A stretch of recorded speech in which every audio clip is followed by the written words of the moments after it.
Comment vous qualifierez ce qu'a vécu Pierre, là, aujourd'hui?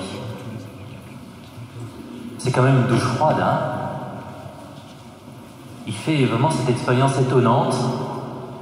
Je dis étonnante parce que je n'ai pas d'autres mots, mais un peu décapante, un peu décoiffante. Je ne sais pas comment le qualifier, cette expérience de Pierre. Vous avez vu, en quelques instants, d'abord il a une inspiration, j'allais dire géniale, mais divine, une inspiration divine. Quelques instants plus tard, il a une inspiration diabolique. Inspiration divine, d'abord, il reconnaît Jésus-Christ comme Christ. Et c'est la première profession de foi. Et c'est sur cette parole que nous basons notre foi et que Pierre a son autorité. Tu es Pierre, sur cette pierre je bâtirai mon église, premier des apôtres. Et quelques instants plus tard, Jésus annonce sa passion, sa mort cruelle, injuste. Et Pierre prend Jésus à l'écart, et pas trop quand même, et commence à le rabrouer. Et Jésus qui lui dit « Passe derrière moi, Satan ! Passe derrière moi, Satan !» Voilà, en quelques instants. Je ne sais pas comment vous prenez cette parole, hein, cette expérience de Saint-Pierre qui passe d'une expérience, une inspiration divine, géniale, à une inspiration diabolique. Mais pour moi, ça me dit deux choses. C'est vraiment un enseignement basique. Généralement, on ne peut pas déduire trop d'enseignements moraux, j'allais dire, hein, de la Bible directement, comme ça, mais moi, ça m'inspire deux choses. Je vous les partage. C'est que, la première chose, c'est que ici-bas, on n'est jamais arrivé. On peut avoir des inspirations géniales, on peut créer des choses merveilleuses, mais on n'est jamais arrivé. Watch out. Alors, attention. Faites attention à vos couples, faites attention à vos projets, pas dans la peur, mais on n'est jamais arrivé. Il y a des grands chênes qui sont tombés. Hein? Il y a des grands chênes qui sont tombés. On n'est jamais arrivé. Demandons l'Esprit Saint. À tout instant, chaque jour, demandons l'Esprit Saint. Deuxième enseignement pour moi, c'est que ici-bas, on ne peut vénérer, idolâtrer, encore moins, personne. Ici-bas, on ne peut vénérer, idolâtrer personne. Alors malheureusement, ça m'arrive pas souvent, moi, qu'on m'idolâtre et me vénère. Vous pouvez y aller, hein. Mais j'entends parler parfois, je me dis dans les informations, je me dis, mais si on avait été plus critique, ça ne serait pas arrivé. Et pourquoi on s'est laissé embobiner? Mais ici-bas, on peut vénérer, idolâtrer personne. Merci Seigneur, il y a toi et ça nous suffit. Parce que même les plus grands saints peuvent tomber bien bas. Saint-Pierre. Bon, deux petits enseignements comme ça. Si vous partez avec ça, moi presque ça me suffit, mais j'ai envie de creuser quand même un petit peu. Hein? Ici-bas, on n'est jamais arrivé, c'est l'Esprit Saint qui fait, donc on l'invoque.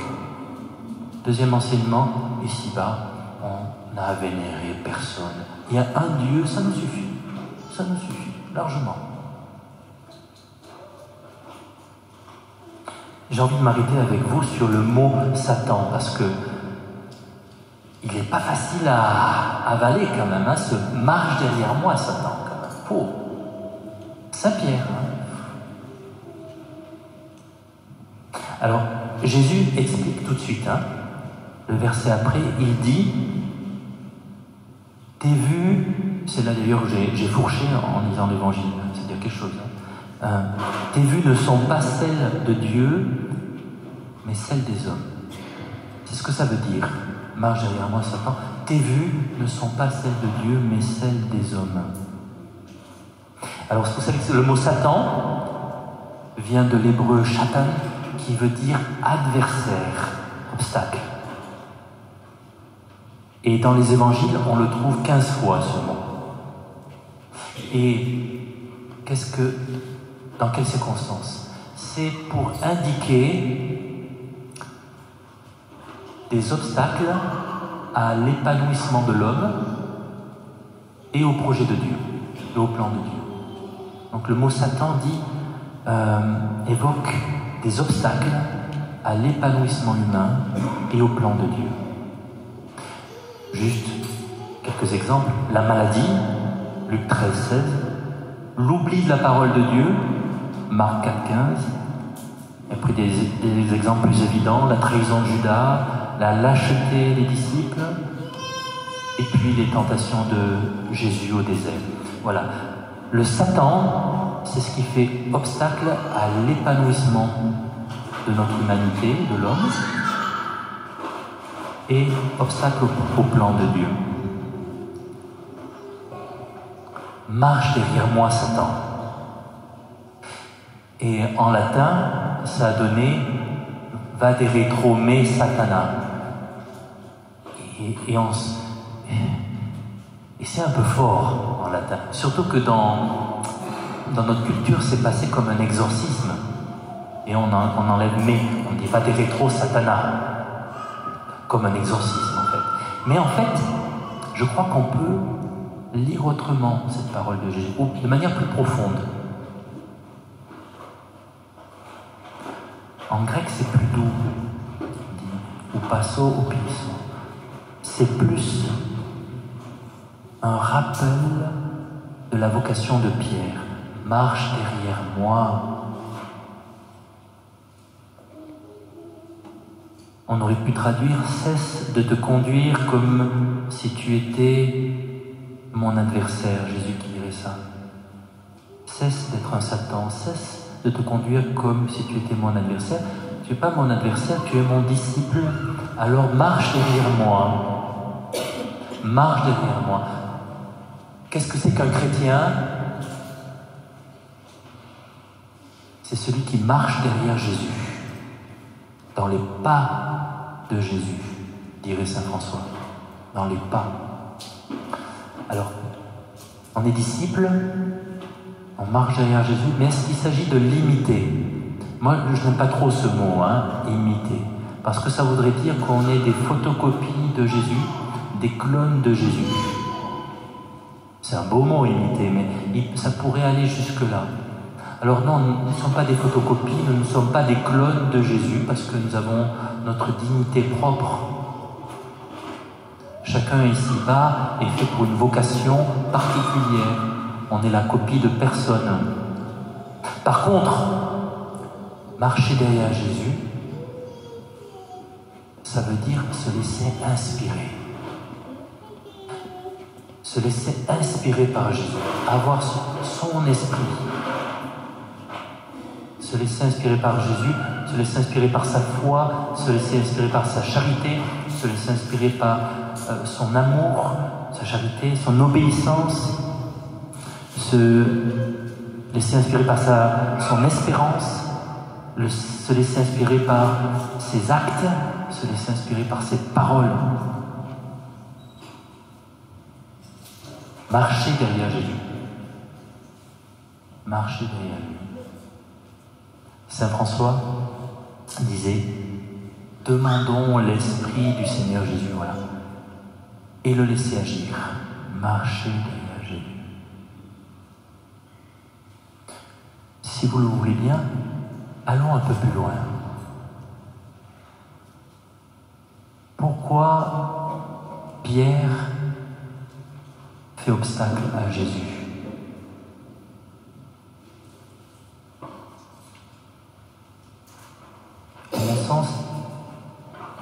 Et dans le catéchisme, il y a de belles phrases là-dessus.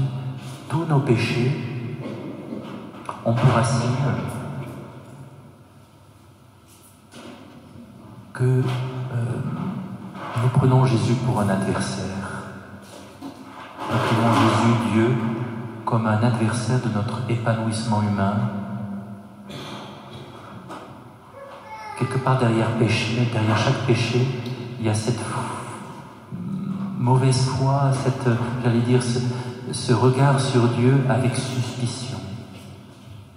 Il n'est pas là pour me donner la vie, il est là pour m'ôter la vie. Et quelque part, on a peur de Dieu. Derrière chaque péché, il y a ça, la peur de Dieu. Et cet évangile nous rappelle, est là pour nous éduquer aussi, nous dire que, mais non, Jésus n'est pas un obstacle pour toi. Au contraire, il veut que ton humanité s'épanouisse, il veut ton salut, il veut ton unité.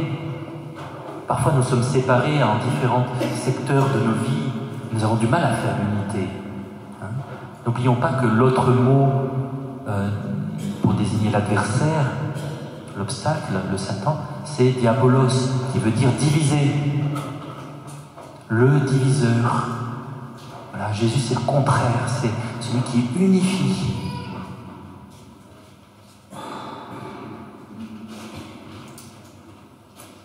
J'ai une image qui m'est venue cette semaine et qui m'a suivi, je vous la partage, qui est liée à ce chemin spirituel d'unification.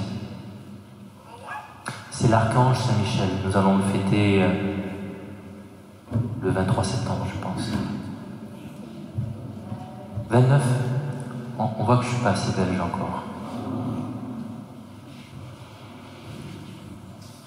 L'archange Saint-Michel.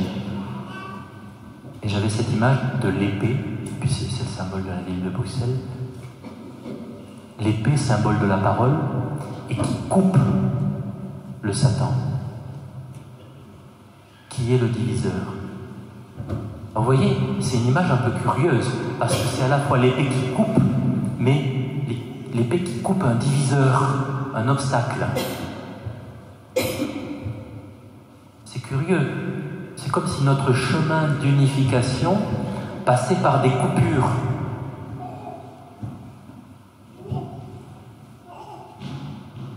Mais n'est-il pas vrai que notre Seigneur tranche de temps en temps pour mieux unifier, pour séparer ce qui nous divise? Il tranche avec sa parole, mais on le voit dans nos vies. Est-ce que nous ne pouvons pas relire nos deuils, nos échecs, toutes les ruptures, avec cette confiance que Dieu est en train d'unifier notre vie? Vous voyez, c'est un moyen puissant de relire notre vie. Est-ce que je ne peux pas relire tout ce chemin spirituel, donc comme une succession d'échecs, de brisures, de ruptures? Non. Est-ce que Dieu n'est pas à l'œuvre à travers ses anges, Saint Michel notamment, pour couper et mieux unifier, pour mieux unifier? Vous voyez, c'est le travail de deuil qui se fait dans nos vies. La possibilité, après chaque rupture, chaque coupure, la possibilité donnée à l'Esprit Saint de retravailler notre vie pour plus d'unité.